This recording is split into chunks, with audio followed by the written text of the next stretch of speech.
سیدہ طیبہ طاہرہ حضرت عائشہ صدیقہ رضی اللہ تعالی عنہا کہتی ہیں حضور کا نا سر میری گود میں اور آسمان پہ تارے چمک رہے ہیں تو منظر بڑا خوبصورت بنا ہوا ہے، ادھر بھی چاند چمک رہا ہے اور سب سے قیمتی اور کائنات کے سب سے عظیم چاند مدینے والے محبوب میری گود میں سر رکھے ہوئے ہیں۔ یہ جو آپ کے سوالات ہوتے ہیں یہ بھی سوچوں کی عکاسی کرتے ہیں کہ بندہ آج کل سوچ کیا رہا ہے۔ یہ سوال کتنی خوبصورتی اپنے اندر رکھتا ہے، اس کو ذرا محسوس کریں۔ کہتی ہیں میں نے پوچھا یا رسول اللہ صلی اللہ علیہ وسلم یہ آسمان کے ستاروں کے برابر بھی کسی کی نیکیاں ہیں؟ یہ سوال ہی نیکیوں کا پوچھا ہے، یہ نہیں پوچھا کہ حضور فلانے بندے کے بارے میں کیا رہا ہے۔ حالانکہ بڑے لوگ تھے نا مخالفت کرنے والے، مکے میں کافر، مدینے میں کافر بھی، منافق بھی، مشرک بھی، یہودی بھی، لیکن جو سوال کیا وہ نیکیوں والا کیا، خیر والی باتیں ڈسکس کریں۔ میں نے آج تک نہیں مجھے سنا کسی سائنسدان نے بتا دیا ہو کہ ستارے کتنے ہیں، کسی نے بتایا۔ اب سیدہ عائشہ صدیقہ کا سوال بتاتا ہے کہ حضور کو پتہ ہے آسمان پہ ستارے کتنے ہیں۔ اور یہ جو بندے کی نیکیاں ہوتی ہیں یہ ساری ظاہر نہیں ہوتی، کچھ نفل بندہ چھپ کے بھی پڑھتا ہے۔ اس نے بس میں چڑھتے ہوئے اپنی زبان سے جو اللہ اکبر کے لفظ کہے وہ کس نے سنے؟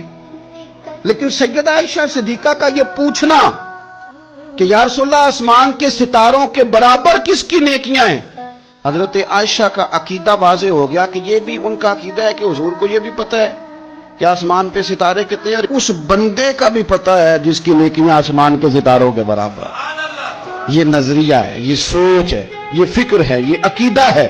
اور کوئی غیب تم سے نہاں ہو بھلا جب خدا ہی نہ چھپا رہا، تم پر کروڑوں درود و سلام۔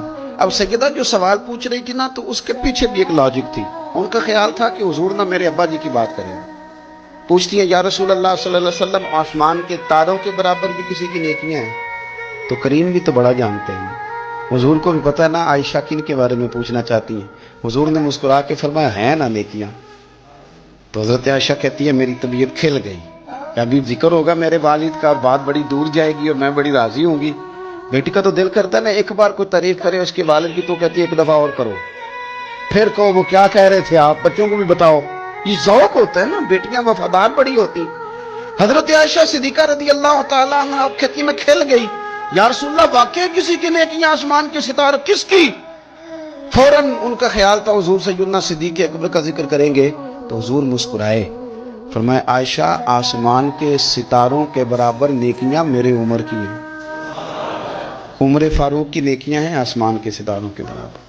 اب وہ جو ذہن میں سوال چھپا ہوا تھا وہ زبان پہ آ گیا، جو پس منظر میں تھا وہ زبان فوراً بولی، یا رسول اللہ صلی اللہ علیہ وسلم اگر آسمان کے ستاروں کے برابر عمر کی نیکیاں تو ابوبکر صدیق کا کیا حال ہے، میرے والد کی بھی تو بات کرے نا۔ اب حضور مسکرائے، یعنی اس بات کو سمجھ گئے کہ عائشہ کہاں لانا چاہتی تھی، پتہ تو پہلے تھا۔ اب رسول کریم علیہ السلام نے فرمایا عائشہ آسمان کے ستاروں کے برابر نیکیاں ہیں میرے عمر کی، لیکن ابو بکر کی زندگی کی ایک نیکی عمر کی ساری نیکیوں سے بڑھ کر۔ ابو بکر کی تم کرو نا ان کے 12 سالوں کی خلافت کا ذکر کھول کے کرو، تم جناب عمر کے قوانین کی بات کرو تو کھول کے کرو، تم کہو کہ حضرت عمر نے انقلاب برپا کیا تو بالکل کیا، تم کہو کہ سیدنا فاروق اعظم رضی اللہ تعالیٰ عنہ نے دنیا کو امن کا، سکون کا، غیرت کا، جہاد کا، شوق کا پیغام دیا تو بالکل دیا، لیکن فرمایا یہ ذہن میں رکھ لینا کہ عمر کی ساری زندگی کی نیکیاں ایک طرف اور صدیق اکبر کی ایک نیکی ایک طرف۔